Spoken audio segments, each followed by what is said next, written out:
A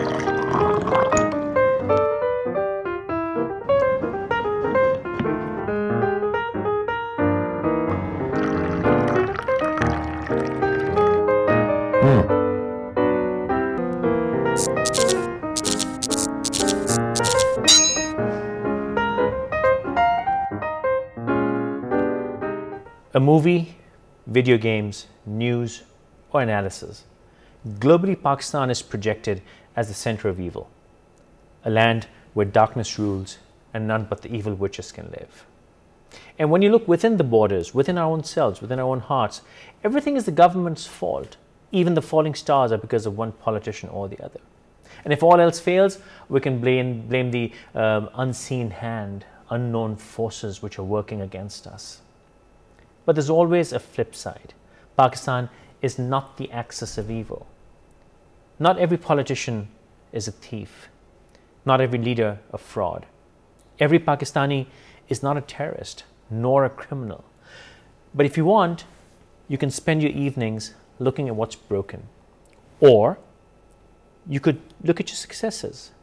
Pakistan is a country with 200 million strong, and mostly young people, energetic people, youth, a generation which is full of life and belief in the self. Pakistan is a nation which keeps on producing geniuses and high achievers in spite of all that is working against them, against all odds. Pakistan keeps producing names which are great successes in the world. People who lead, people who succeed, engineers, doctors, philosophers, artists. This is the flip side, the bright side, and this is what the show is about. Alternate perspectives, new perspectives into life, into careers, into jobs, into Pakistan. A new perspective, a new way of looking at things. Let's take a short break. And when we come back, I will introduce you to two lovely ladies who have nothing to do with Pakistan, yet they have great interest in Pakistan. Welcome to Perspectives. Let's take a short break.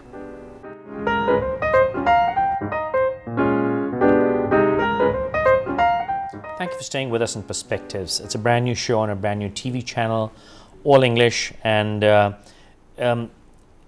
the biggest dilemma Pakistan has faced in the past few years is perception. For some reason, or well, for many reasons, Pakistan has become the spotlight of the world. There are people who have projected Pakistan in a positive way, and there are those who haven't. But even those who have made the effort to project Pakistan in its reality have faced resistance. People say you have an agenda. People say that you don't really understand Pakistan. It can't be so reasonable. I will not use expletives as saying that Pakistan is fantastic or Pakistan is great or Pakistan has no issues. Sure, we have our share of issues right now, but it's not all that bad. And people who say it's not all that bad are seen with doubt. And there are people who have made Pakistan their home, at least for now, and spending a lot of time here. And these are unexpected people. People, one would question, why are you here? And what do you see so great in this country that you're living here, spending time here, investing here, and making an effort in what seems or what is projected to be a lost cause? My two very dear friends are here in the studio with me. I would like to introduce Dr. Zsuzsanna Facsak from Hungary. Yes. Zsuzsanna, thank you very much. How are you? You've taken the time out to be here. And my other very dear friend who we became friends on Twitter, and now she's a very good friend from Australia, Danielle German. Danielle, thank you very much for being here. Thank you. You're visiting for like the third time now. This is my third time here, yes. And the first question I would ask is, why? Why? Well, I thought, why not? Fair enough. The first time I came was in 2007. It was for a conference, and our lecturer from university invited a few of us, and we all thought, well, let's jump at the opportunity.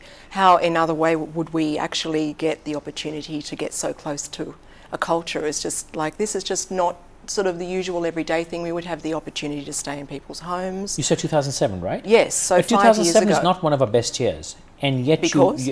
well, just the way Pakistan was seen at that time. There was turmoil, there was, Well, you know. we were actually in Islamabad when Benazir Bhutto was there, and there was even a curfew that evening. There was a Right. strong sort of army presence on the street, and but we weren't sort of, you know, this didn't really upset us or anything. We just thought, well, we're with our hosts, they're looking after us, they know where we can go, where we can't go, so we were always looked after wherever we went.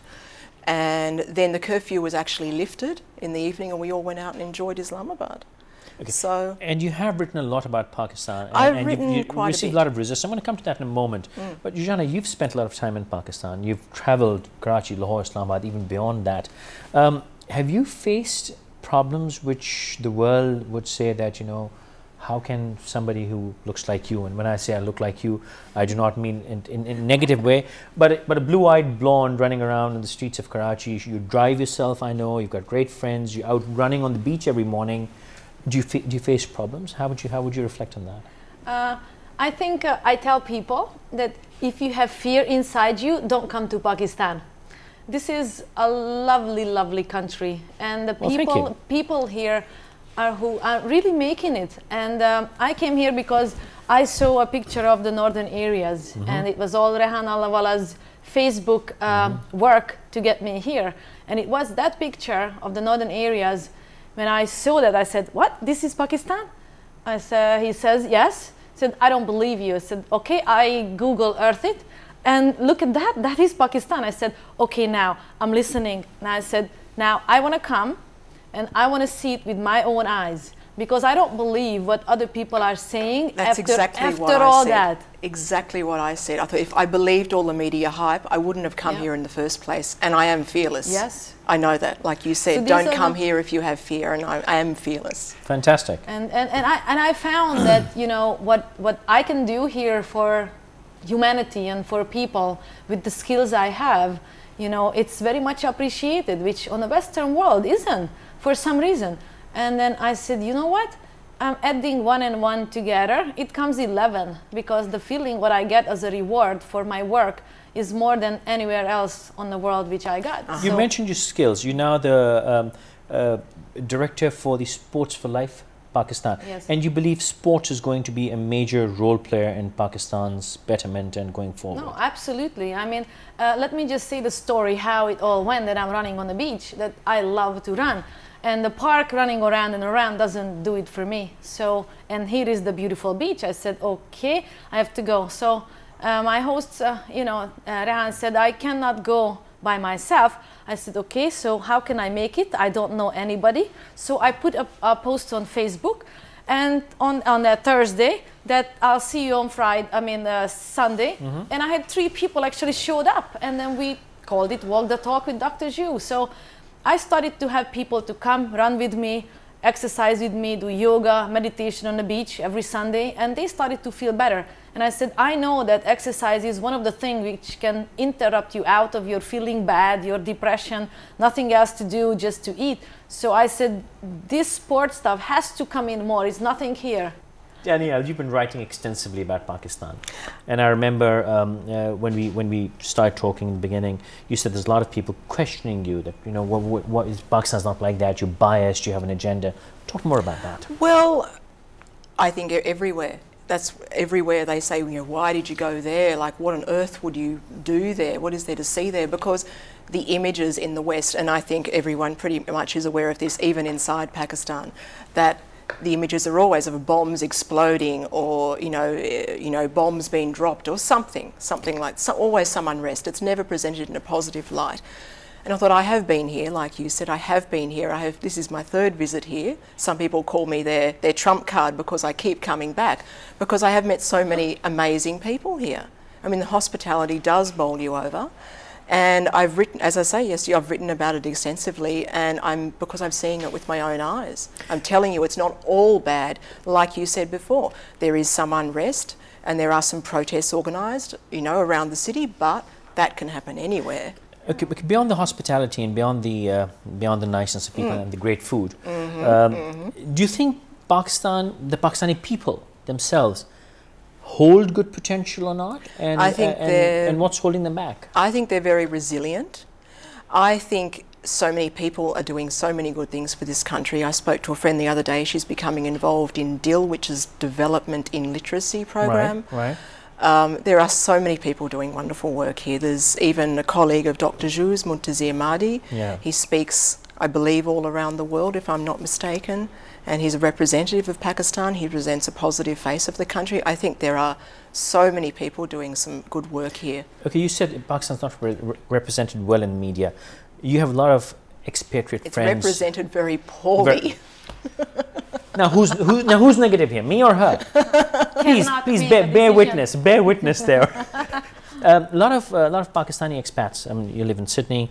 I'm sorry, I did not give you a fair introduction. You're in the translation business. You speak Italian, yes, bit of German. Yes. I'm an editor and a translator by profession. So in your business, you meet a lot of people. You're talking to Indeed. people globally. Pakistanis living abroad, are they doing a fair job of representing true Pakistan in their communities or not? I would take one of my best friends who is Pakistani as an example. We were actually at a conference in Lahore over the last week, and we met the Vice President of the World Bank when we were there.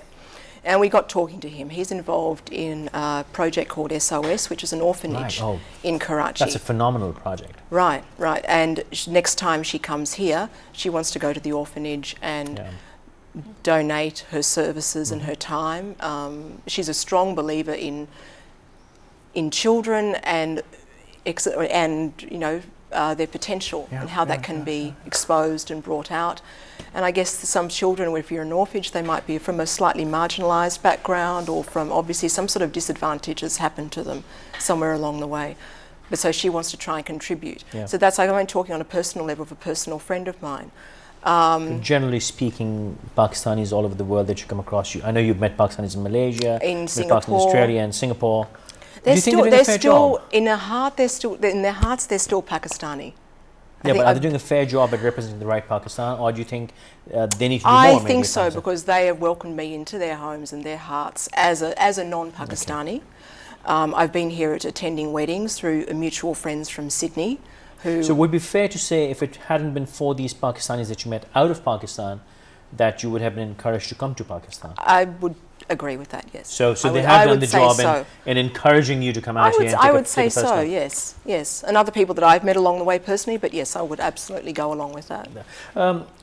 Danielle mentioned that your colleague is speaking in a lot of places, and I know you personally go and speak at universities, you interact with young people. There are two sides of this opinion. One side says Pakistan is a young, vibrant nation with a lot of young people, and one pessimistic side, which could be me, says that maybe these young people are a bit of a lost soul because if they're just not getting anywhere.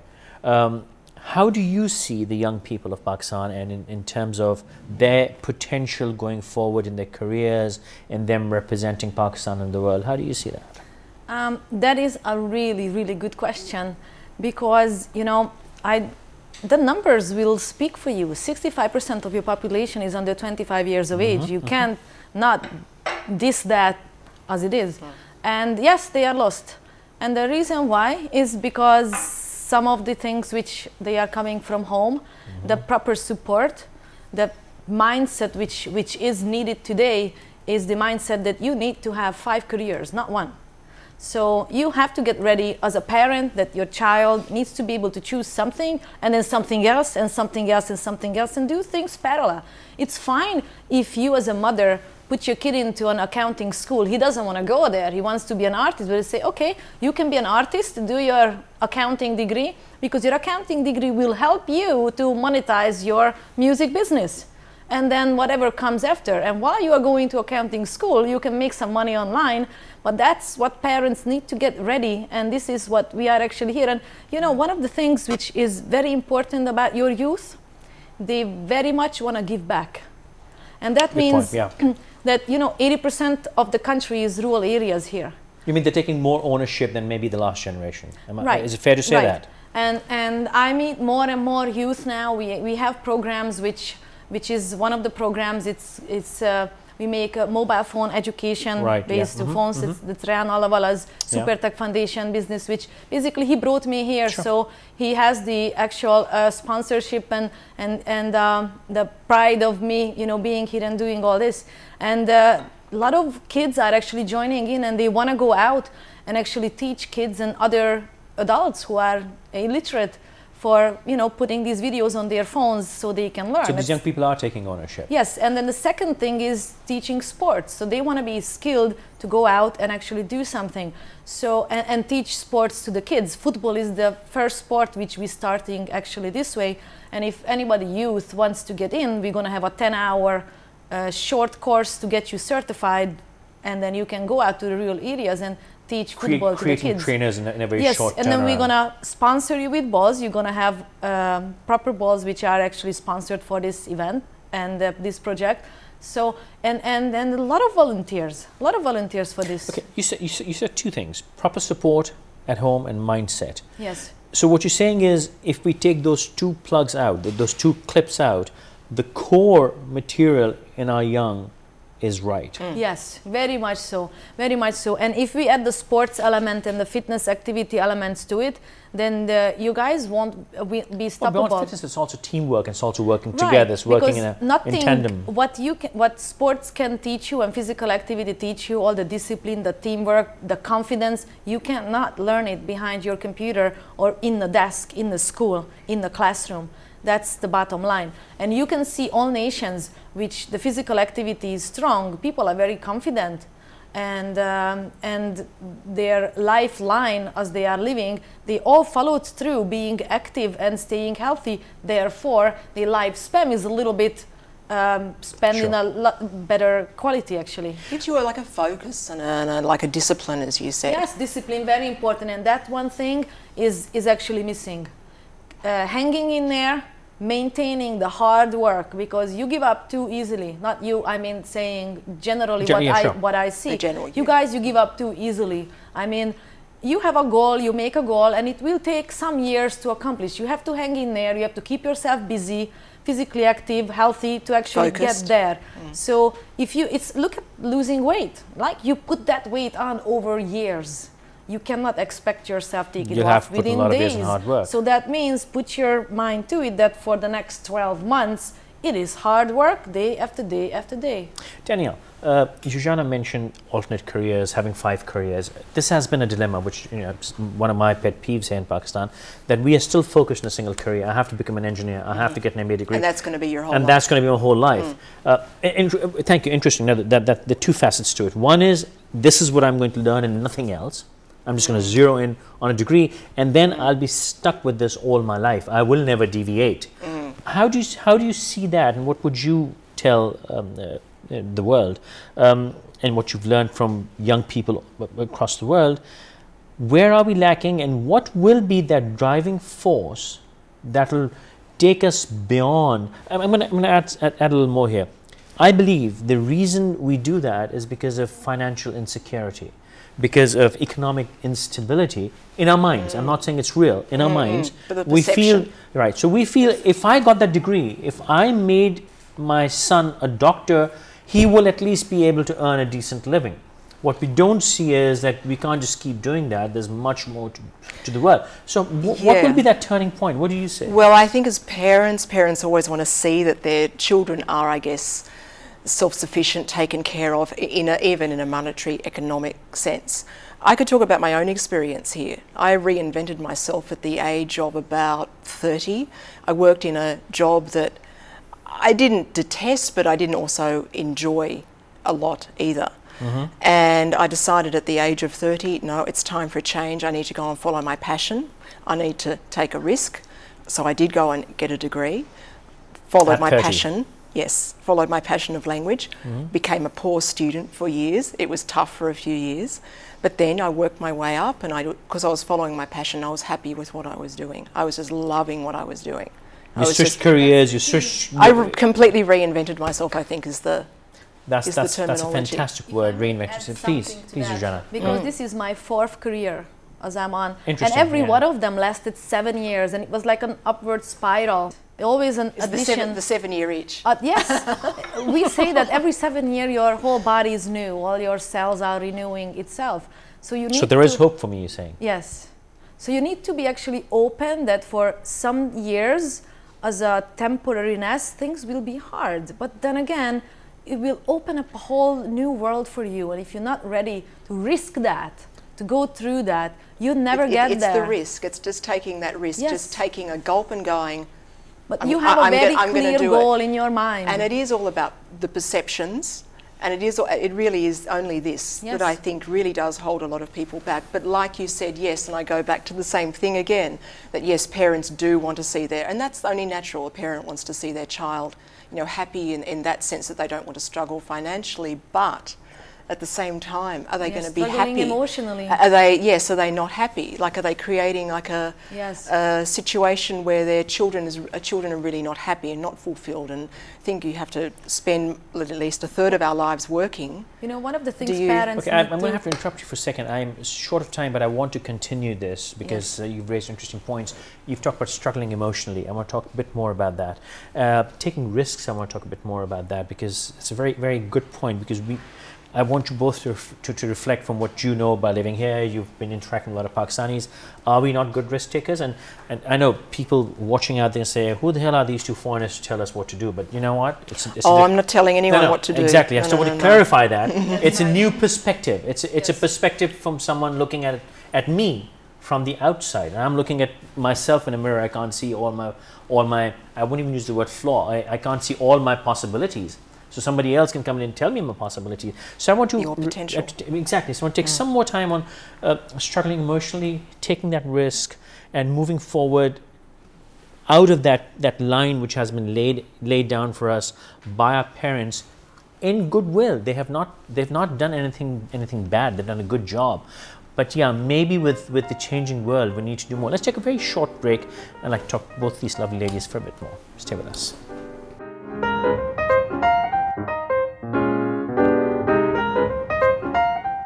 Thank you for staying with us and watching Perspectives. I've got two lovely ladies, my very dear friends, Zuzana Fajcak. I always have this trouble saying your last name, but You're doing great.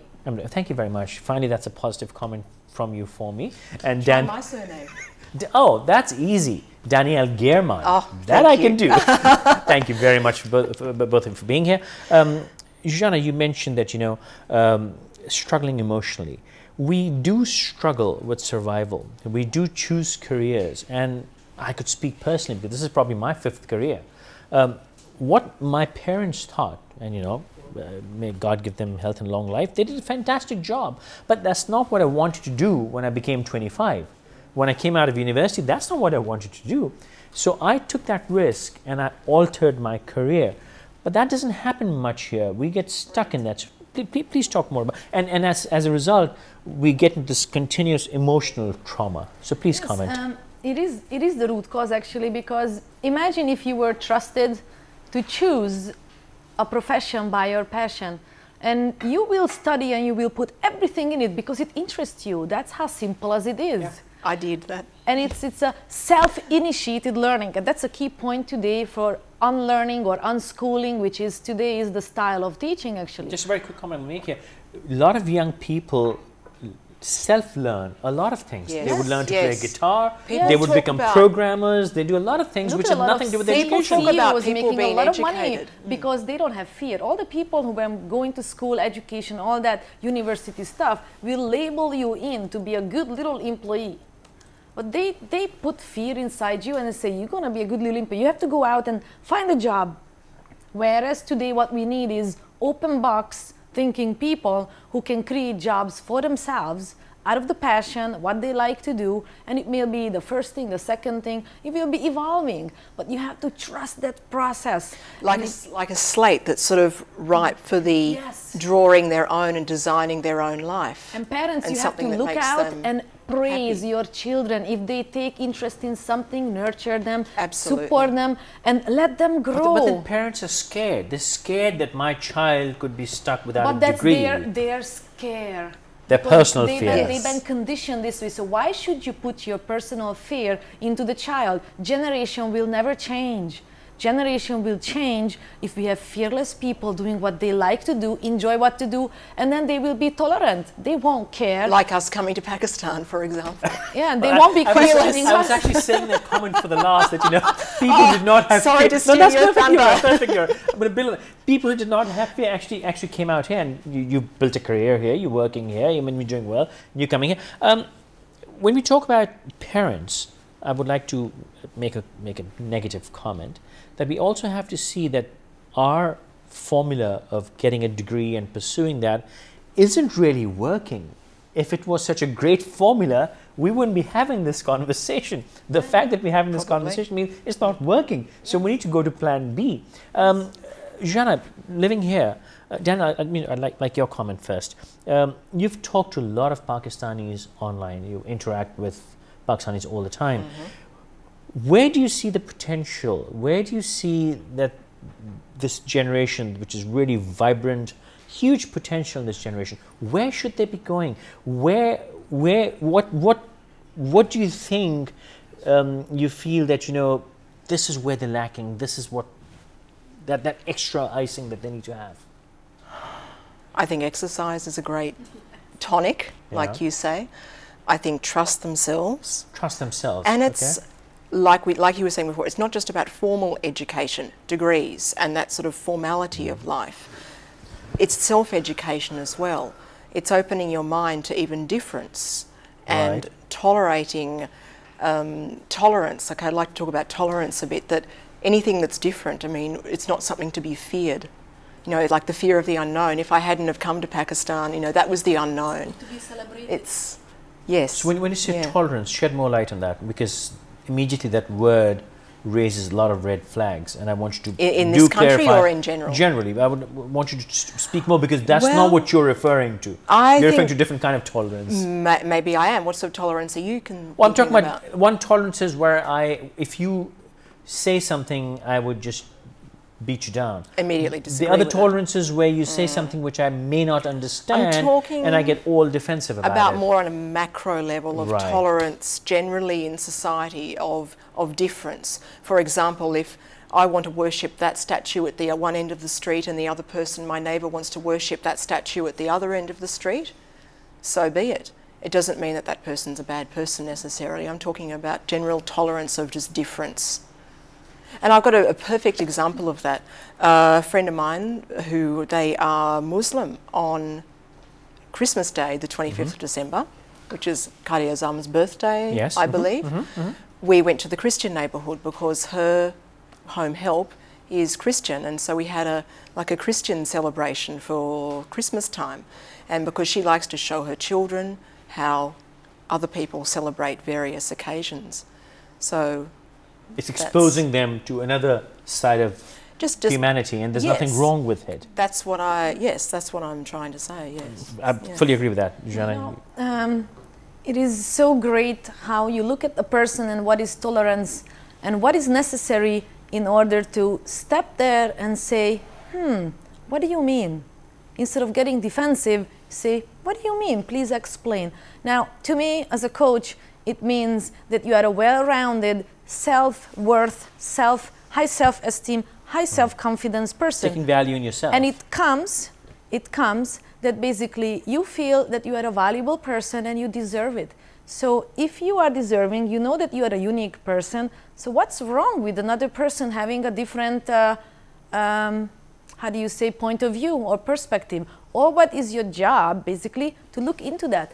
May I know more about you? But since parents engrave you that if you do something wrong, you are a bad person, they are not judging you on what you did was wrong. They judge you on the personal level. So you start to believe you are stupid, you are worthless, you are helpless, there is no one there, and you're undeserving. So the bottom line of these three things makes you be intolerant, because anyone says anything which will spark you that you are interpreting yourself or having the perception of, I am not good enough. So it's okay. That's where the intolerance comes. So would I be right in saying, I'm going to ask both of you in your final comments as well, that maybe the world today, and in particular in this part of the world, we are lacking that self-value, that self-esteem, and that appreciation and faith in the self, that we become defensive. And it's a global phenomenon. So I'm not saying, when I say we, I don't mean Pakistan, I mean people in general.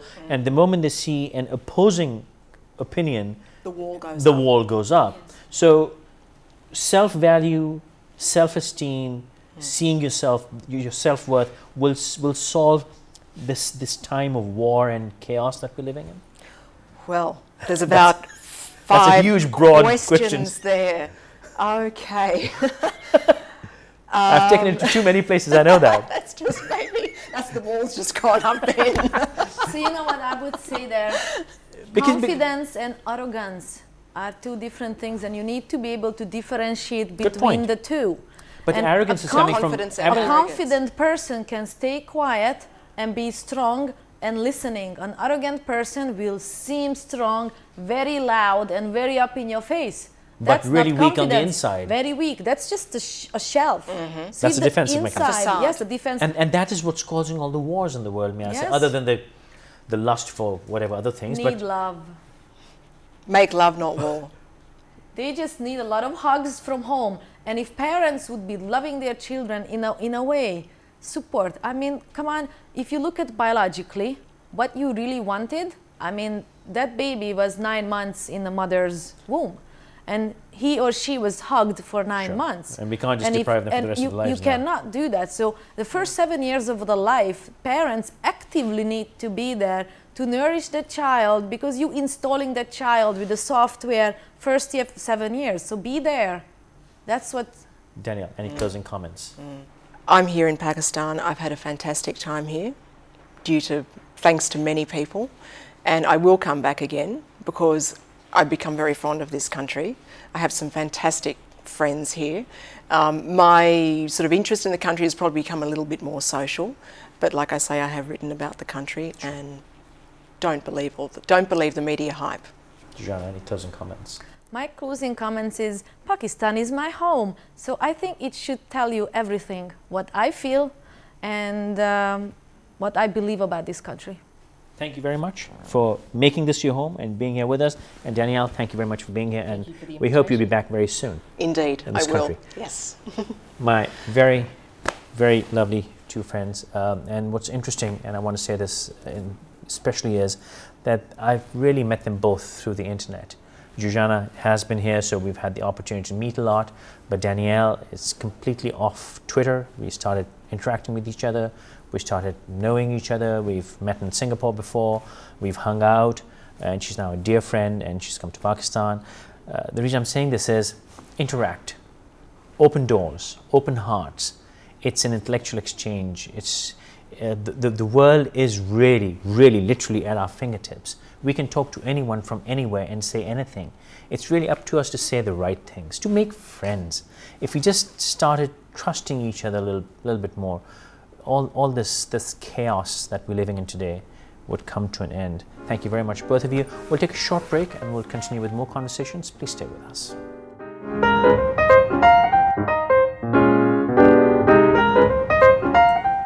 Thank you for staying with us on Perspectives. Attitudes.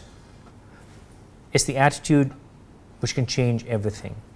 Pakistan, which has become the flashpoint, the hotspot, the talk of the town for the whole world in these last few years, faces adversities, faces problems, faces perceptions. But it has a great asset. Pakistan has a humongous asset in the form of its youth.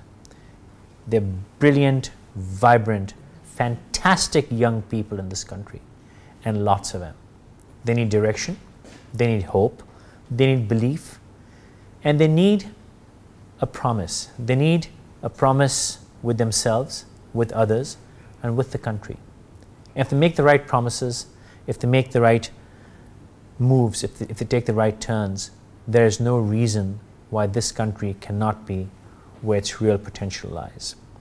There's a group of young people who have taken up a project called Let's Think Pakistan, which I found out because they made me make a pledge.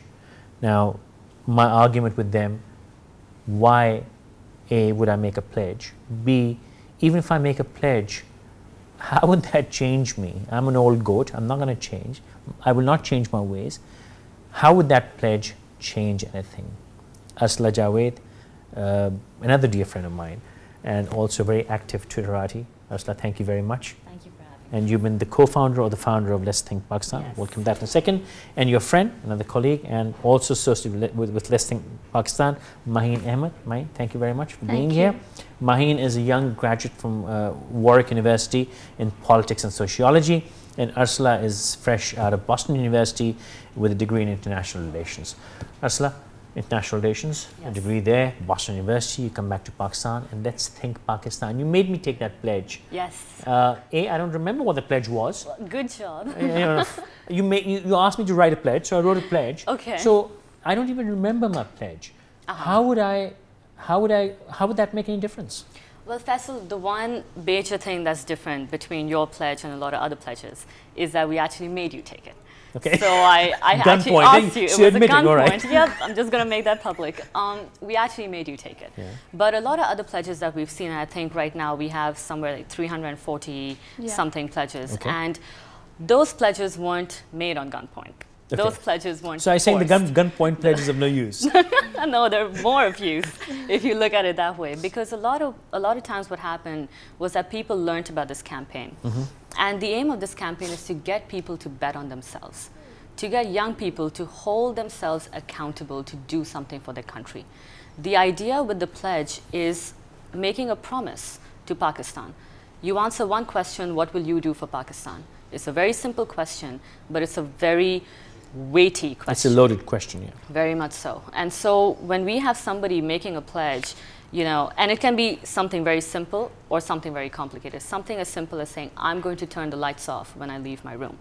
They are making a pledge to their country, and they are holding themselves accountable for fulfilling that.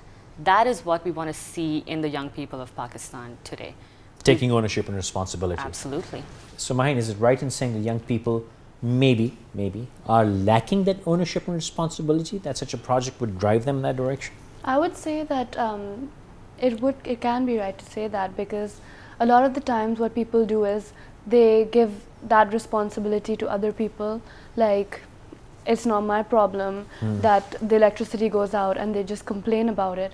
But when you think about it and you think about how much electricity you waste, and you fall asleep with the TV on, or you don't bother turning the lights off downstairs, or water for that matter, or whatever exactly. else. Yeah. So I think that you as an individual have a responsibility in conserving that, and that could actually help to solve the problem or the many problems that we might be facing. So what you're saying is that we do see the problems, Yeah. we complain about the problems, but maybe we don't see how we are the reason and the cause of that problem. Or what small act we can do to help it or fix it. So we're not completely helpless in that. Yes. Okay, but in that helplessness that Maheen rightly pointed out, a lot of young people are losing faith, and I've heard somebody say that Pakistan is not patriotic, that they have no love for the land, and they're leaving the land. Do you think it is really hopelessness, that loss of belief that they can make a difference, or is it something else? Or is it even happening? I'm sorry, or is it even happening? I'm going to disagree with that just a little bit. Right. Just a little bit. Because yes, you're correct in saying that a lot of people are leaving. At the same time, a lot of people are returning. Good point. And we tend to kind of look at it through a prism where, you know, yes, people are leaving, that's making the news, we're seeing it around us. You get another nationality, you're out. You have an exit strategy. But when you look at the other side of the coin, there are a lot of young people who are finishing their education abroad. They're acquiring a certain skill set, and they are driven by a desire to do something for their country, that they are choosing to return. They're not returning because, oh, I can't find a job, I came back. Oh, my mother forced me to come back. Pakistan is at a point where young people feel that they are the change that this country needs. So the ownership is there. I think so.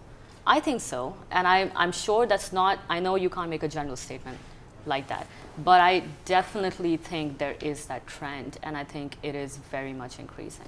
Okay, we talked about people leaving. My question, Maheen, is it really important for you to be here? Because is it not possible where tomorrow you may be living in France. What if you get married and move to Denmark? I mean, it's your life. You can be anywhere. Is it not a possibility that you could be working for not just lip service, but you could actually be giving back, interacting, and working with your motherland regardless of where you live? No, I completely agree. You can be doing that anywhere in the world, and there are many ways of doing it as well.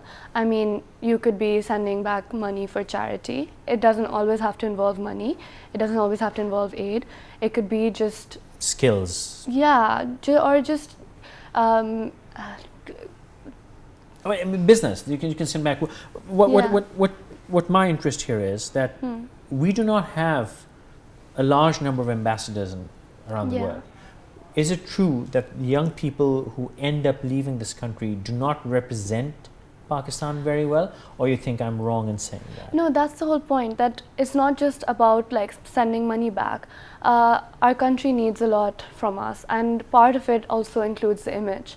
And if you go abroad and people expect that if you're from Pakistan, they don't know much about it. They just know what they see on television. Right. And if you're a young Pakistani, you're moving abroad, then it's your responsibility to go abroad and tell people who you encounter over there that no, this is not all that who you goes really on. are. Yeah, and that's not all that goes on in the country. And I would also disagree that there's not enough patriotism. There is. And the only issue is that you see that when there's a match, or you see that when it's 14th August. And I guess the whole point of this campaign is that you should be patriotic every day, and you should always think that, okay, my country is a part of who I am, and I should do whatever I can for it. Are we good ambassadors? I think we can try to be. I don't think we're the best. Okay. I don't think we're the best right now. There is room for improvement. I think there always is. There and always I think is. especially right now there is. As Maheen said, that we have a lot of Pakistanis who are abroad, working, living, studying, anything. But it's the image that's the problem. Okay. And we need to correct that. I'm going to spin off another direction. Do you think this phenomenal force, which is the young people of Pakistan, people like yourself, educated, smart, beautiful, we're a good-looking race. God has been kind. We're intelligent people. Pakistanis are very intelligent people. Do you think that we have, I'll exclude myself because of age, you have represented Pakistan well enough, or maybe we become complacent and maybe a bit careless, or maybe a bit cocooned? But do you think we are doing a good job at representing ourselves on social media, on internet, and when we travel among, see, when you said we're getting educated, come back and you bring back skill set, I also want to add, you're bringing back broader mindsets. Right. You're learning and seeing the world. Right. But the world doesn't see us much other than, as Maheen said, what media pushes out. So do you think you, the young, the vibrant, the fantastic people, have done a good job, or is there room, or what's your plan in the future to further project what Pakistan really is? I think there's a lot of room for improvement. And I think one thing that I've always felt a little disappointed by, and this was one of the reasons why we launched the campaign, is that when we have young people who've grown up here, they've grown up with a certain mindset, and they go abroad and they get all the education, they get all the skill set, and you see those same people who will stand at a McDonald's and they'll stand in line. But you have the same people who come back here and they won't stand in line anymore. And just taking that very simple, small example to then represent a larger mindset, I think that is what we need to change as young Pakistanis, because we are educated, we are driven, and more than that, we have the capacity. We have the capacity to change. We're smart, we're intelligent. Oh yeah, we're very intelligent. And even in our universities, we prove it well. We do well wherever we go. Yeah. Are we engaging the world enough? In what sense? Are we talking to people? Are we just cocooned and just talking to our I think we friends? are. Are we actually talking to larger? I think we're becoming a lot more vocal now. And I think that's especially and vocal, in the past. or interacting with people from other cultures and countries and religions. I think and, so. and, I feel like we're engaging. I think we're engaging a lot more. And I think that is a trend that's skyrocketed, I would say, in the past 10 years. And of course, the internet is helping. Absolutely. I mean, right now, even though, Pakistan, we're like the 26th largest Facebook population, we're increasingly present on Twitter. And I think in that sense, we're very much engaging with the outside world. Why? Because we just have to. Because I think we as educated young Pakistanis realize that the way we are depicted in the international media is not who we are. Those are not the people we are. And I think it's time to kind of really show them the who world. we are. Not in that way. I mean, not in a negative way. But I mean in a good way. Exactly. You know, I mean, we need people We have to break the preconceived notions. Absolutely. Break the stereotypes. It's very important. How do you think we would be able to take this flag and march forward? How would we break the stereotype? Because there is a stereotype. And yes, Arsla mentions that we are a large presence on Facebook and getting larger on Twitter, but we also have to admit that a lot of us are not representing us well. But then I shift the blame on people like energetic, young, intelligent people like yourselves, that maybe you're not saying enough. Maybe you are sort of pushing yourselves in a corner. Is that right? I think that is also one of the reasons for this campaign, and right now we're actually thinking about launching a second phase. And like you said, when you're asking someone to make a pledge, how do you know they're going to follow through with it? So the whole point we are now starting is that you should send in a picture and make it more interactive, make it more visual, and show people what you have done and sort of give them an idea, because a lot of the times people want to do something, they just can't think of what they could possibly do that will help someone or anyone or the country. So in that respect, this social media is going to help us in breaking the stereotype, to show people what kind of people there are in Pakistan, and whether they're young people studying or they're people going abroad. I mean, we have a wide range. I understand. There's a wide range of interaction. We not just a stereotyped small segment, which is a certain way, which the world sees us as. I mean, I'm gonna quote this personal story here. This is, I think, 7 or 8 years ago, in San Francisco. A friend of mine, he said he'll take me out to dinner, and his wife had never met me, so he comes to pick me up at the hotel. And as I walk up to the car, try to open the door, his wife locks the door. And she refuses to open, and he's saying, what? And and eventually I asked her, what happened? And she goes, well, they told me your age, so I assumed you'd have a beard, you'd have a turban, and you'd dress in a certain way. And I'm like, excuse me, what's that supposed to mean? Yeah. I mean, I'm not saying there's anything wrong with that, but that doesn't mean, that's not the image of a Pakistani. Every single Pakistani. Every single Pakistani. You can't look at it through the same lens. Exactly. So, closing notes, Arsla. What's next? What do you have planned? I mean, you're spending time here.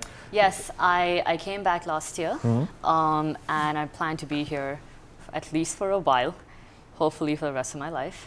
And Godspeed on that. And the idea to come back was driven by a desire to do something for this country and not wait for, a celebrity to lead me, or not wait for a politician to lead me, but to instead bet on myself and hold myself accountable for something I can do for this country. And when we launched this campaign, what I was thinking was for just one person that I can maybe inspire through my own way of doing things to do that, and they can inspire someone else, and it'll I'd asked for a closing note, but you've led me to a question. Oh, no. Is your generation inspired enough? I think so. I think we are at a point where we are inspired, I guess, by the things that people around us are doing for this country. We've seen tremendous amounts of people make a range of different pledges. And to me, that has been very inspiring, because I've seen somebody think completely outside the box. And we're the generation that's been stamped as they don't think outside the box. They're a spoon-fed generation, and we're not. Oh, I completely disagree with that. I know you would, and that's why I said it. No, I completely. I knew you would. You're probably the most brilliant generation Pakistan's ever seen, for the reason that you're the knowledge age, not the information age, but the knowledge age. You've got everything at your fingertips, and you're seeing a brand new world, and it's a highly connected world. Any closing notes, Mine? What would you like to add? Yeah, I would just like to tell the youth that they can do something for the country, and they should. And I think it's about time that we just wake up and stop complaining and just think about what we can do. And I think that would actually make us move forward. Absolutely. Thank you very much, both of you, and good luck. Thank you for having us. My pledge was not made at a gunpoint.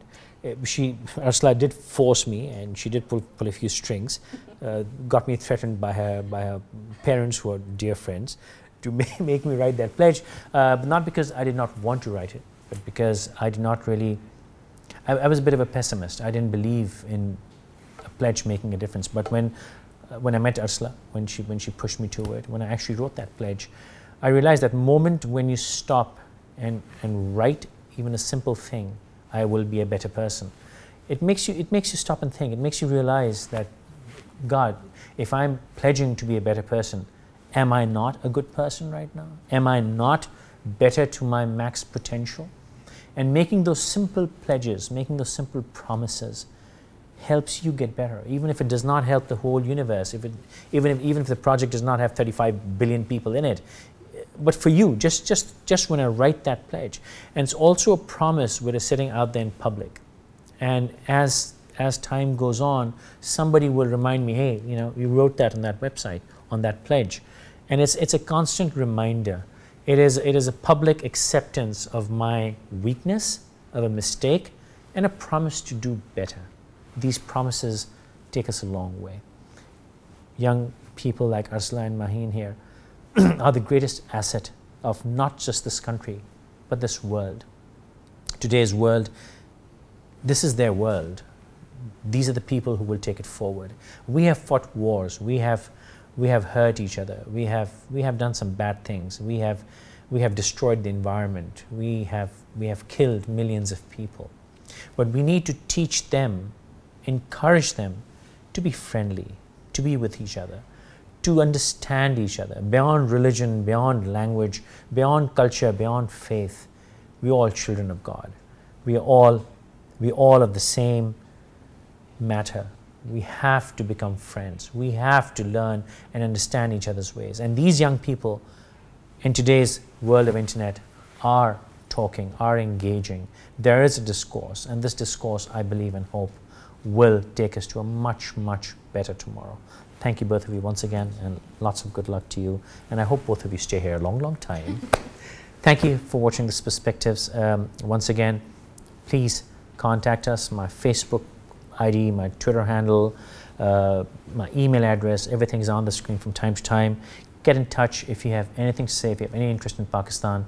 Even if you don't have an interest in Pakistan, just generally, if you want to add to what we're talking about, or if you have a topic in mind which I should take up here, please contact me.